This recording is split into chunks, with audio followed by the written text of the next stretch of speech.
নমস্কাৰ বন্ধুসকল এণ্ড স্বাগতম টু মাই চেনেল। আজি এইটো ভিডিঅ'ত আমি আলোচনা কৰিম বৰ্তমান অসমৰ বহুচৰ্চিত ৰাজকন্যা বৰুৱাৰ কেছটোৰ বিষয়ে।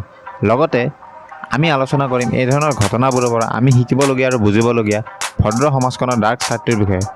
গতিকে সম্পূৰ্ণ কথাখিনি ভালদৰে জানিবলৈ আৰু বুজিবলৈ ভিডিঅ'টো শেষলৈকে চাই থাকক।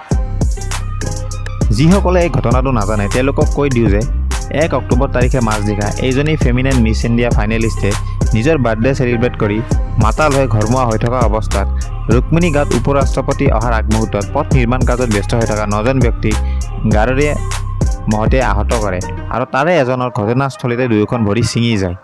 And Shi was conscious even after the accident.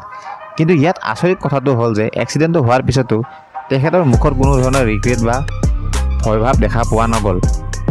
আনকি তেওঁ যিজনে এক্সিডেণ্টৰ পিছত তেখেতৰ ভিডিঅ' ৰেকৰ্ডিং কৰি আছিল ওলোটাই তেওঁৰ সৈতে কাজিয়াহে কৰি আছিল। মানে মাতাল প্লাছ এটিটিউড যিয়ে নহওক কিয় লাগিলে কাৰোবাৰ দুয়োখন ভৰি ছিঙিয়া নাযাওক কিয়, মানে শ্বি বি লাইক হোটেলত মোৰ বাৰ্থডে চেলিব্ৰেট কৰি আহিছোঁ, মানে ইটছ মাই ডে। আৰু শুনিব পোৱা গৈছে যে আগতে 2018 চনত এনেকুৱা ধৰণৰ এক্সিডেণ্ট কেছত ৰাজকন্যাৰ নাম জড়িত হৈ আছে আৰু তাৰ ডিটেইলছবোৰ আপোনালোকে যদি এইকেইদিনৰ নিউজ চেনেলবোৰ চাই থাকে ইতিমধ্যে গম পায়ে। আৰু লগতে ইণ্টাৰেষ্টিংলি ৰাজকন্যা বৰুৱাক ফল্ছ মেডিকেল ৰিপৰ্ট বনাই ICUত এডমিট কৰাৰ বাবে GNRC অধীক্ষক ডক্টৰ নৱনীল বৰুৱাক ইতিমধ্যে আৰক্ষীয়ে এবাৰ জেৰা চলায় আৰু লগতে SI ছাহিৰ আলীকো নিলম্বন কৰাৰ সম্ভাৱনা খুবেই বেছি প্ৰবল, যিহেতু মেডিকেল টেষ্টত ৰাজকন্যাই ড্ৰিংক কৰিছিল নে নাই তাৰ মেডিকেল টেষ্ট কৰা হোৱাই নাছিল আৰু FIRতো এইটো বিষয়ে উল্লেখ নাছিল যে whether she was drunk or not. আৰু আনকি শ্বকিংলি তেখেতক পিছদিনাখনে বেইলো প্ৰদান কৰা হৈছিল।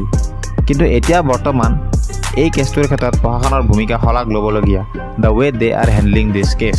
এই গোটেই ঘটনাটোৰ পৰা আমি শিকিবলগীয়া কথাখিনি হৈছে ছ'চিয়েল মিডিয়াত আমি লগ পোৱা মানুহখিনিৰ প্ৰায়বোৰে যিমান সভ্য আৰু নম্ৰ হোৱা নাটক কৰে বাস্তৱত তাৰ সম্পূৰ্ণ ওলোটা। মষ্ট অফ আছ আৰ চেলফিছ আৰু কেনেকৈ নিজে সদায় কাৰেক্ট প্ৰুফ কৰিব পাৰোঁ লাগিলে যিয়ে কথা নহওক বা যিয়েই ঘটনা নহওক কিয় আমি সেইটোক লৈ বহুত বেছি কেয়াৰফুল।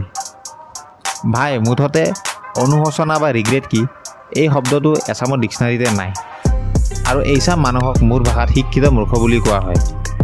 আৰু ছেকেণ্ড, এই সম্পূৰ্ণ ঘটনাটোত SI ছাহিৰ আলীৰ ৰোলটো চাই গম পোৱা যায় যে আমাৰ দায়িত্ব যিয়ে নহওক কিয় চিনাকি বা আমাতকৈ ওপৰ লেভেলৰ মানুহ এজনৰ খাতিৰত আমি যিমান পাৰোঁ তললৈ নামিব পাৰোঁ আৰু নিজৰ ডিউটিকো ঠগিব পাৰোঁ, সেয়া লাগিলে ফল্ছ ৰিপৰ্ট বনোৱাই নহওক কিয়।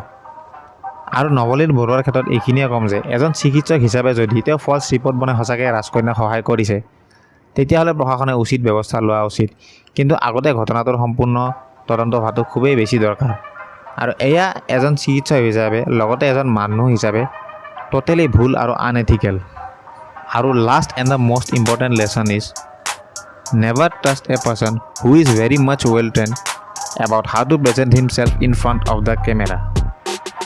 যিজন মানুহে খুব ভালকৈ ৱেল ট্ৰেইন কেনেকৈ নিজে কেমেৰাৰ আগত প্ৰেজেণ্ট কৰিব লাগে বা কি ক'ব লাগে বা কি ক'ব নালাগে তেওঁক আমি কেতিয়াও বিশ্বাসত লোৱা অনুচিত। কাৰণ কেমেৰাৰ সন্মুখত তেখেতে এটা কেৰেক্টাৰ বা এটা নাটকে প্লে কৰি আছে, কিন্তু কেমেৰাটো বন্ধ হোৱাৰ পিছত তেখেত বাস্তৱত কেনেকুৱা, ভাল নে বেয়া নে নম্ৰ নে খঙাল আমি কোনেও গম নাপাওঁ। And stop treating so' called influencers like celebrities. গতিকে আজিলৈকে ইমানে, আকৌ লগ পাম নেক্সট ভিডিঅ'। তেতিয়ালৈকে টাটা বাই বাই। ভিডিঅ'টো কেনে পালে কমেণ্ট কৰি জনাব, পাৰিলে ভিডিঅ'টো লাইক কৰিব আৰু চেনেলটো ছাবস্ক্ৰাইব কৰিব।